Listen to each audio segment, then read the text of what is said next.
नमस्कार सबैजनालाई good morning. आज मेरो day 44 daily meditation 365 days. Day 1 day 2 गरेर आज मेरो डे 44 भइसकेको छ। अब यसरी जुन मेडिटेसन गरिरहेको छु यसको फाइदा बेफाइदाहरू एकदमै शरीरमा देखिरहेको छ अनि यसको फाइदा बढी बेफाइदा कम देखिरहेको छ। बेफाइदा यही होला कि टाइम चाहिँ यसमा गइरहेछ भन्ने कुरा, तर त्यो टाइम कतिको महत्त्वपूर्ण टाइम हो त, त्यो टाइमले कतिको महत्त्वपूर्ण काम गरिरहेको छ त्यो पनि एउटा इम्पोर्टेन्ट हुँदो रहेछ एउटा जिन्दगीमा। तपाईँले टाइम भनेको एकदमै इम्पोर्टेन्टको रूपमा हेर्नुभयो भने त्यो टाइमलाई हरेक कुरालाई इम्पोर्टेन्ट दिन सक्ने र हरेक कुरा इम्पोर्टेन्ट गराउन सक्ने त्यसलाई बनाउन सकिन्छ। लाइक मैले भन्न खोजेको के भन्नुहुन्छ भने जस्तै जुन टाइम हुन्छ त्यो टाइमलाई मान्छेले इम्पोर्टेन्ट हो यो टाइम भनेर बुझ्यो भने त्यो इम्पोर्टेन्ट रूपमा जान्छ र टाइम भनेको जस्ट टाइम के गर्ने, टाइम कटाउने नै हो भनेर गयो भने त्यो टाइम कटाउने नै जसरी सोच्यो त्यसरी हुन्छ भन्न खोज्यो। सो त्यसैले त्यो कारणले गर्दा अब टाइमलाई कसरी महत्त्वपूर्ण बनाउने र कसरी त्यसलाई अझै प्रभावकारी बनाउने भन्ने कुरा हाम्रो आफ्नै हातमा हुन्छ। त्यसैले जुन आफ्नो दिनको कार्यहरू हुन्छ एटलिस्ट मान्छे 10 मिनट 15 मिनट 20 मिनट जस आफूलाई टाइम दियो भने दिनको डेली त्यो टाइमले तपाईँको जुन होल एउटा डे हुन्छ नि त्यो डे नै चेन्ज गर्छ। होल डेको एउटा स्टोरी, एउटा होल डेको तपाईँको जुन पर्फर्मेन्स नै चेन्ज गर्न आउँछ। सो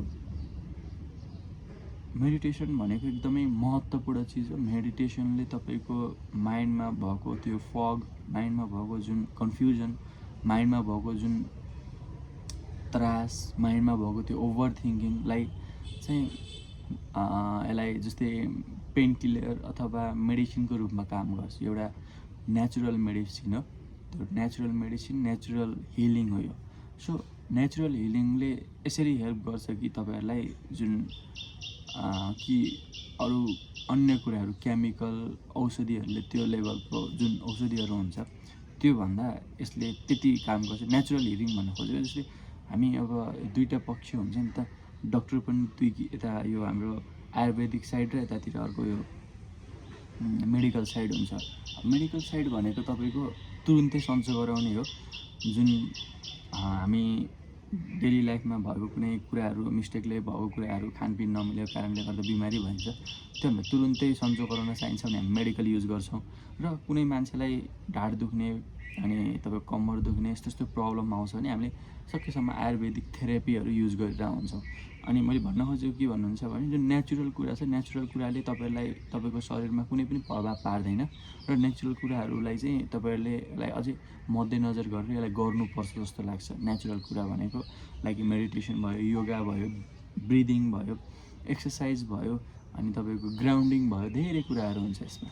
सो मैले भन्न खोजेको कुरा के भन्नुहुन्छ भने जुन आफ्नो डेली लाइफमा गर्ने कुराहरू छ त्यहीमा थोरै आफ्नो एक्सर्साइज, योगा, मेडिटेसन, ध्यान एउटा न एउटा थप्नुहोस् र अगाडि बढ्नुहोस्। यसले तपाईँहरूको जिन्दगीमा धेरै कुरा प्रभाव पार्न सक्छ र तपाईँलाई इजी गराउन सक्छ जस्तो लाग्छ।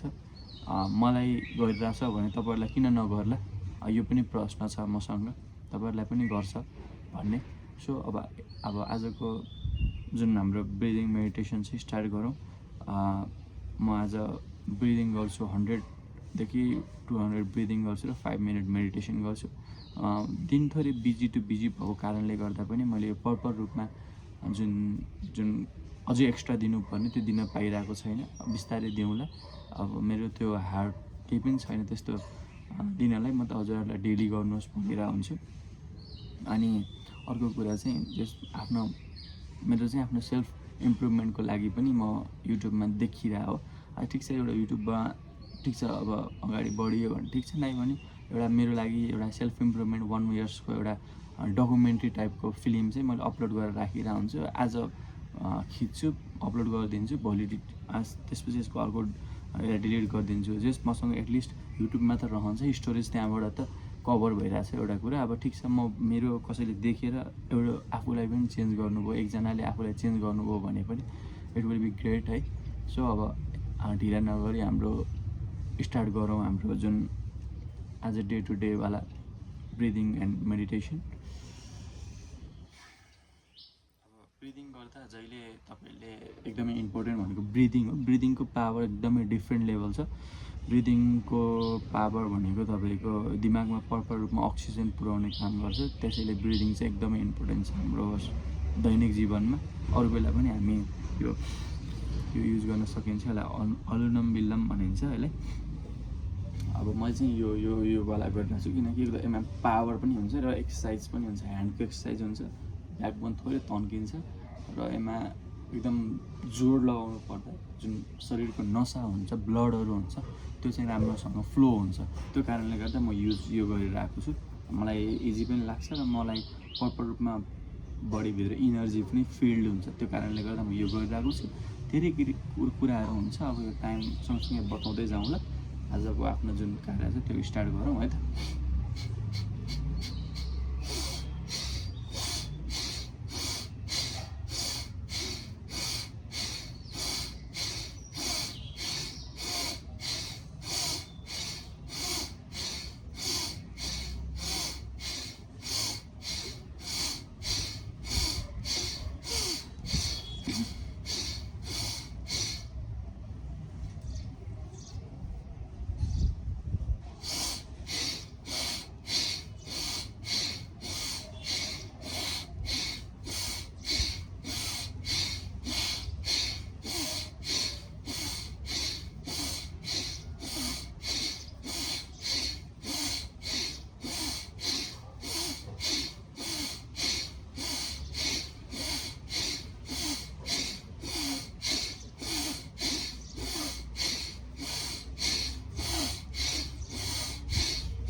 फिफ्टी भइसकेको छ। अब नेक्स्ट 50तिर लाग्छु।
अब म 5 मिनट मेडिटेसन गर्छु।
एकदमै आफूलाई शान्तिको अनुभव हुन्छ। शान्तिको अनुभव तपाईँले हरेक छिन हरेक पलमा चाहिँ लिन सक्नुहुन्छ। त्यो कारणले गर्दा यो शान्तिलाई लिनको लागि तपाईँले आफूमा डुब्नै पर्छ। त्यसैले सबै आफूमा डुबौँ, सबैले आफूलाई चिनौँ र आफू को हो भनेर आफूलाई चिनौँ। त्यो चिनिसकेपछि जिन्दगीमा के कसरी आफूलाई अगाडि बढाउने भन्ने कुराहरू पनि तपाईँलाई बाटो खोल्छ र तपाईँको जीवन अझै सरल हुन्छ। सबैको सरल होस् भन्ने मेरो चाहना र सबैलाई राम्रो होस् भन्ने मेरो चाहनाको साथसाथै आज म बिदा हुन्छु। हस्त नमस्ते।